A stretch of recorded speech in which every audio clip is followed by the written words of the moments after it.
Alright guys, TacticalRab back again today. Hope you're all doing well and enjoying your day so far. Welcome back to Valorant news and plenty to dive into today. Some major changes coming to Valorant over the last 24 hours or so. To Brimstone, slight little buff over there, but also Deathmatch being changed significantly. TenZ not particularly happy about that one, but also TSM confirming they'll play in many more tournaments over these coming weeks in their preparation to try and get into stage 2 of challenges in North America. But very much intrigued to your thoughts in the comment section below. Hit the like button if you enjoyed the video. Subscribe if you are new as always. I'd greatly appreciate it. Really upset the channel. Lots of great support the last few days. Not far away at all from 9,000 subscribers. Let's just dive into things. Of course, there was a new kind of collection that came through yesterday. The green screen type thing they've got going on with their weapons. Interesting collection, like maybe not the greatest I've ever seen, but it's not too bad at the end of the day. This also in the Turkish scene, BBL of course, who are, well, they are there in the challenger side, in the European side right now, in the EMEA region, and that they bring Turko into their roster. Pretty cool to see right now, because of course they've got a 5-man team right now. They're bringing in a 5th player, they're bringing a 6th player, to kind of round out their roster, right? So it's interesting when you see players do this, or when you see teams do this, because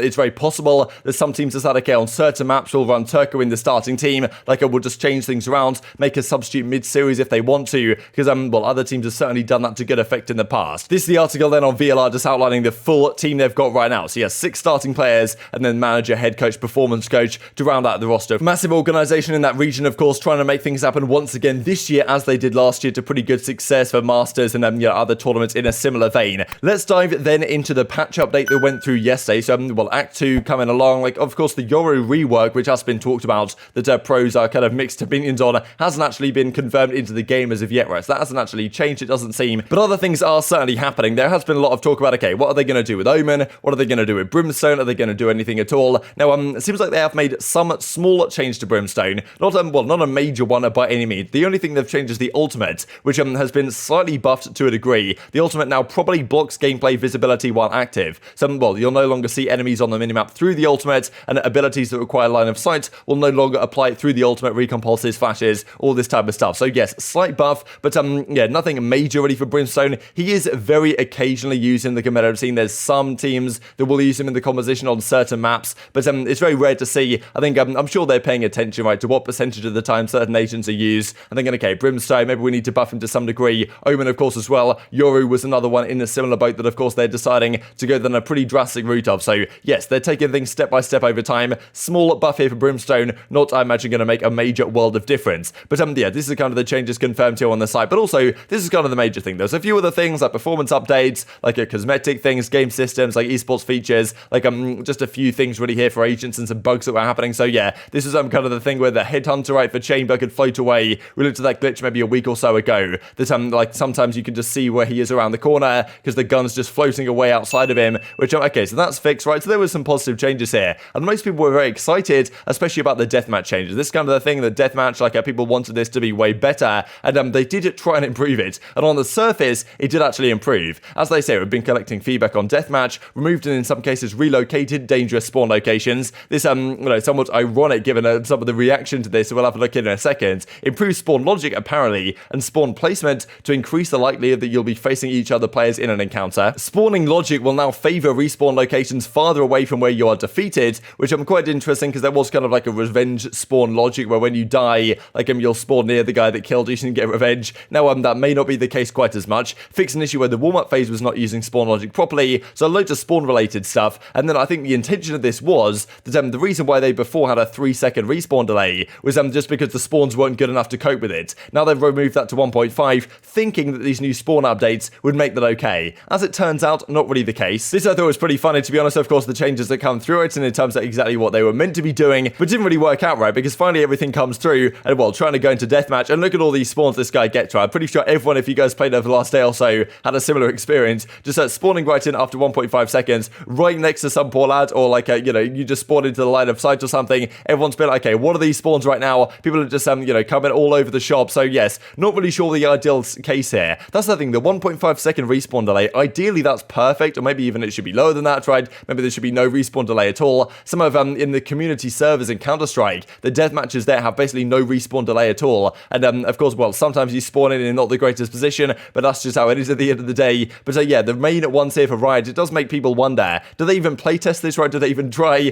to check if deathmatch was actually going to work? Or did they just push this live regardless, hoping that this spawn logic would make it okay for 1.5 second respawn delay? So yeah, if anything, people are actually more frustrated than this than they were before. So as TenZ says, am I crazy or are these new deathmatch spawns super trolly? I'm getting killed by people spawning behind me with invulnerability 60% of the time, because as soon as they spawn in, they come in invulnerable, and yeah, it's just a classic situation really. So yes, the spawns, they tried to improve them. Turns out that didn't really happen at all. Yeah, TenZ isn't particularly happy about it either. Because of course, ideally, this is a great way to warm up for official games, right? You want to hop in, get some deathmatch in, get some headshots collected, but if the deathmatch spawns are so bad, it doesn't make the experience great for anyone really. So intrigued to your perspective in the comment section below. Let's talk about TSM real quick, because of course, lots of talk about when these guys didn't qualify for North American challenges, that they fell short, and honestly, it wasn't even the final hurdle. They straight up just weren't good enough. Now, well, Sabrosa had a few words to say. They were getting roasted, clowned on the timeline. Of course, there was some follow-up from Six saying, okay, people shouldn't go so hard on TSM, but you know, they're a big organization, they're salaried a lot, they've paid a lot of money. You'd expect these guys to take things very serious. So Dominic actually said, maybe a few days ago now, we saw it. He was like, okay, we're going to move these guys, I think, to Texas, move into a different location, work on the team culture, the attitudes, see what changes might need to be made, and then also focus on just playing way more events. Because that was the thing, a lot of these top teams, TSM, well, for example, didn't really seem to play that many of these kind of smaller online tourneys in the lead up to challenges. Some people said, okay, look, teams like Accru, teams like NRG, these guys, I mean, they were playing so many tournaments online and even on LAN when they could in advance of this tournament, so that, well, they had the best possible practice. Maybe some of the top teams, the big name teams, the big name players, thought, okay, we can get away with not playing some of these small online tourneys for a few $1,000s just because, you know, we should already be good enough to qualify. Turns out the qualification was very hard indeed. So TSM seem to have taken a step around the corner to some degree, saying, okay, they're going to play in the YFP Winter Classic, the Knights Arena as well, February 23rd, 24th. So exciting to see TSM are going to have some action that we actually get to watch. There, of course, are some third-party tournament organizers that do come along right here, and these teams can play in. So it will be good to track these guys' progress and whether they can turn things around. This, of course, the tweet from Sabrosa back on the 6th of February. Ran out to juice 0-2. Heartbroken, he said, as a result. So yeah, tough time for a TSM fan, but still, they're going to play some tourneys, they're going to try and improve, and of course, well, for stage 2, they will have a chance. After challenges, after masters, there will be some teams that get relegated, and there will be some teams that can qualify through to challenges again, and will still potentially qualify for champions and beyond if they get good enough. Lots of work still, I'm sure, to do on that front. This also wanted to mention, if I'm honest, I thought was pretty cool actually. Most economic players across all regions, well, at least this is looking at North America, EMEA, and Brazil. Now, I thought this was a really cool piece of statistical analysis actually, because on the left-hand side, on the y-axis, we've got ADR, right, average damage per round, and then spend per round at the bottom, kind of going from high to low, right? So players that don't really spend all that much money, but actually get a lot from it, right? So Chronicle is one of the examples. Stacey certainly one of the examples as well here from the Brazilian scene.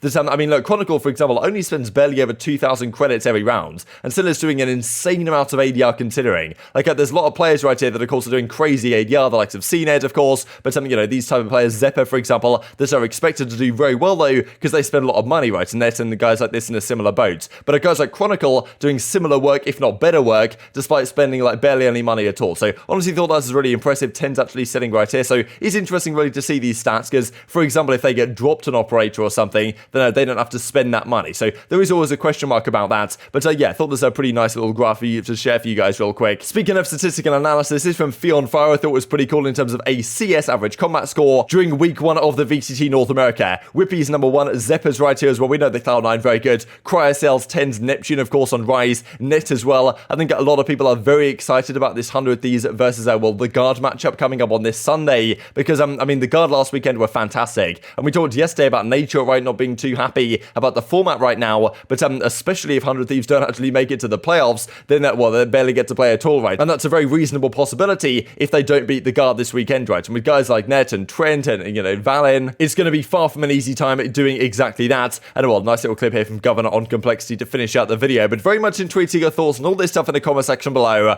Hope you guys enjoyed the video. If you did enjoy it, hit a like button, tell us the YouTube gods this is a good video, and I was like you should see it as well, and help grow the competitive Valorant community. Thank you much as always, take care, and I will see you next time.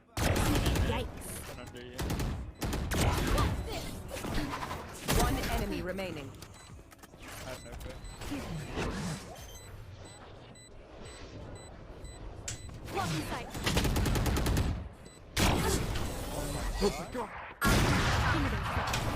Spike down B.